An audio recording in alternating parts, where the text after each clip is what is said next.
Good evening. Welcome to South Asia Newsline. I'm Asia Sharma. Here are the top stories we are tracking for you on Friday, the 12th of May. Indian Prime Minister attends Buddhist festival, calls for deeper ties with Sri Lanka.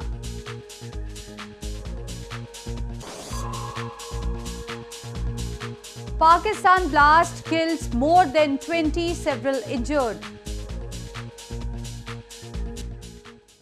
And now for all the details. Indian Prime Minister Narendra Modi on Friday assured Sri Lanka of country's full support to further cement the bilateral ties between two neighbours while addressing the International Vesak Day function in Colombo.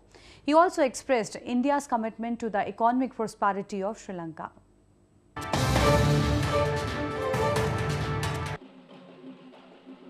On the second day of his Sri Lankan tour, Indian Prime Minister Narendra Modi on Friday participated in the International Vesak Day celebrations, which is observed as one of the biggest festivals among Buddhists. Prime Minister Modi joined the celebrations along with Sri Lankan President Maithripala Sirisena and Prime Minister Ranil Wickremesinghe. He chose the occasion of International Vesak Day to exhort the international community to work towards the sustainable world peace and also spoke about close bilateral relations for the security of the region. India's development cooperation with Sri Lanka amounts to $2.6 billion. And its only aim is to support Sri Lanka in realizing a peaceful, prosperous and secure future of its people. Because the economic and social well-being of the people of Sri Lanka is linked with that of 1.25 billion Indians. Later, Prime Minister Modi also visited the temple of the Sacred Tooth Relic, where he signed the visitor's book and interacted with Mahanayaks. Earlier in the day, Indian Prime Minister inaugurated a multi-speciality hospital built with Indian aid and announced a direct flight between Colombo and Varanasi, saying it will enable Buddhists and Hindus from both sides to visit important pilgrim sites in the two countries. He also addressed the Indian origin Tamil community of Sri Lanka and assured them that India will support their endeavours towards peace and prosperity. Meanwhile, police of India's northern Jammu and Kashmir province on Friday released the posters of 3 suspected terrorists involved in the killing of an Indian Army officer in Shopian district. The suspected terrorists belong to Hizbul Mujahideen and Lashkar-e-Taiba or LAT.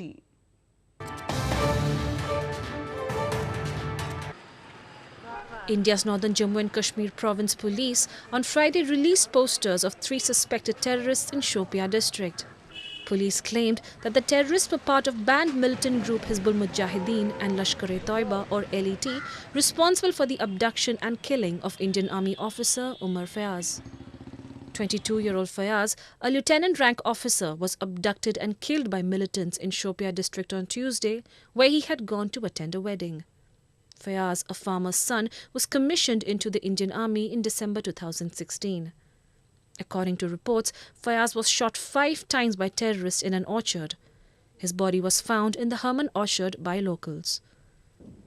Fayaz's killing came about a week after Pakistani troops killed 2 Indian soldiers and mutilated their bodies, triggering nationwide outrage and prompting the federal government to vow a strong response. In news from Pakistan, at least 25 people were killed and several others were injured in an explosion in Pakistan's southwestern Balochistan province, Mustang district.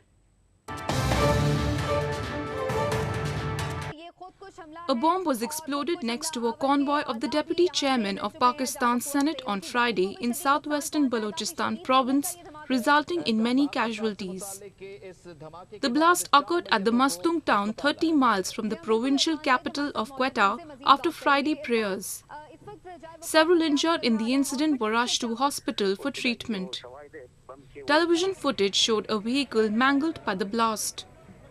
According to media reports, Senator Abdul Ghafoor Hydari, the deputy chairman of the upper house of Pakistan Parliament, was the target of the attack and has sustained minor injuries. Moving on to news from Afghanistan, military officials in Afghanistan's northeastern Badakhshan said that militant group Taliban has been pushed back from 2 districts of the province that had been under Taliban's control.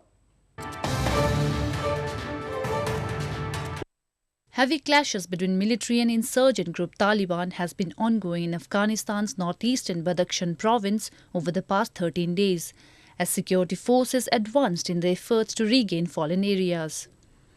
Badakhshan military officials on Thursday said that the Taliban has been pushed back from both Zeybak and Ishkashim districts that had been under its control.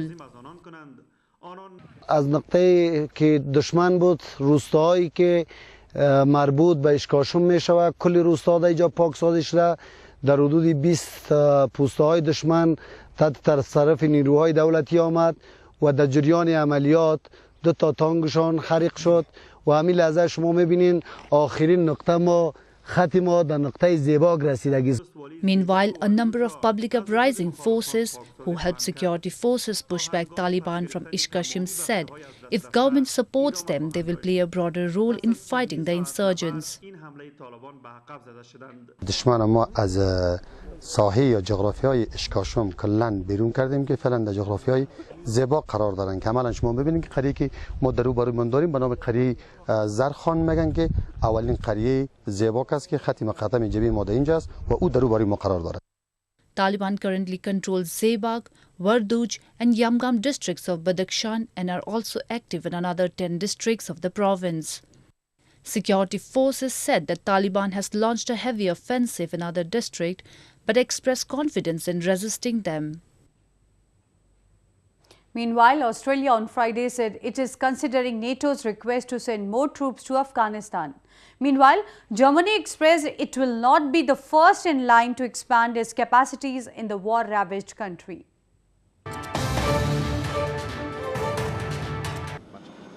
Australian Prime Minister Malcolm Turnbull said on Friday that he is considering a NATO request for more troops in Afghanistan as US President Donald Trump considers whether to expand the NATO-led mission there by several thousand. Turnbull did not specify the details of the request from NATO's military authorities, which he received during a visit to Afghanistan late last month, although he said he was open to the idea. Australia currently has nearly 300 troops stationed in Afghanistan, training and advising Afghan forces. We are certainly open to increasing our work there, but we've obviously got to take, look at the commitments of the ADF in other parts of the region and indeed in other parts of the world. But it is very important that we continue, we and our other allies in the effort in Afghanistan continue to work together to build up the capacity of Afghanistan's own security forces so that they can keep that country secure from the threat of terrorism, both ISIL and of course the Taliban. Meanwhile, German Chancellor Angela Merkel said on Thursday that the country will continue to lead NATO's military training mission in northern Afghanistan, but is not looking to increase its presence there. After a meeting with NATO Secretary General Jens Stoltenberg, Merkel said she would wait to see the outcome of NATO's assessment of a request from the alliance's military authorities to send more troops to Afghanistan. Moving on to news from Bangladesh, an operation by Bangladeshi police on a suspected militant hideout which sparked off a clash, killing 5 militants and a firefighter, ended on Friday morning.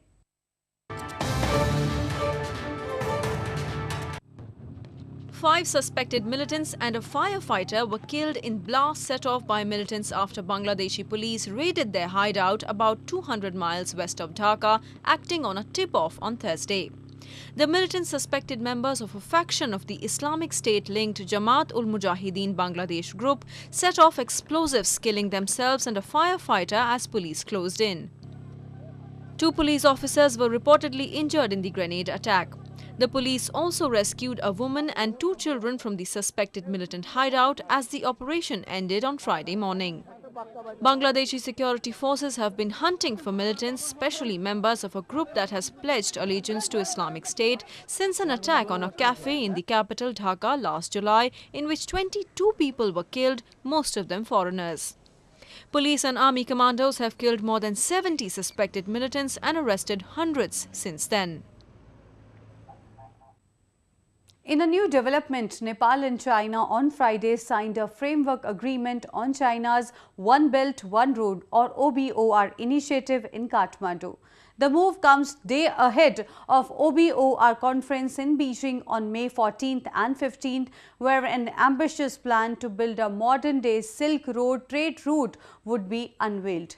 Nepal's Foreign Secretary Shankar Das Bairangi and Chinese Ambassador Yu Hong signed the Memorandum of Understanding or MOU on behalf of their respective governments. A decision to sign the framework agreement on Chinese President Xi Jinping's flagship initiative investing billions of dollars in infrastructure projects, including railways, ports and power grids across Asia, Africa and Europe, was taken by a Nepal cabinet meeting on Monday after months of confusion and extended negotiations. Moving on, Indian Kashmir's first ever cricket academy has officially started working to groom young budding cricketers of the province. A 21-day coaching camp is being held in the summer capital Srinagar, aiming to inculcate nuances of the game among the youngsters.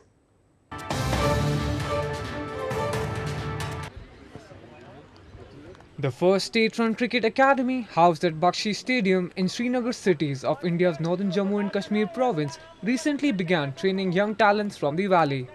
The first coaching camp for under-16 boys is being held, and in coming months, children of various age groups will be included in the academy.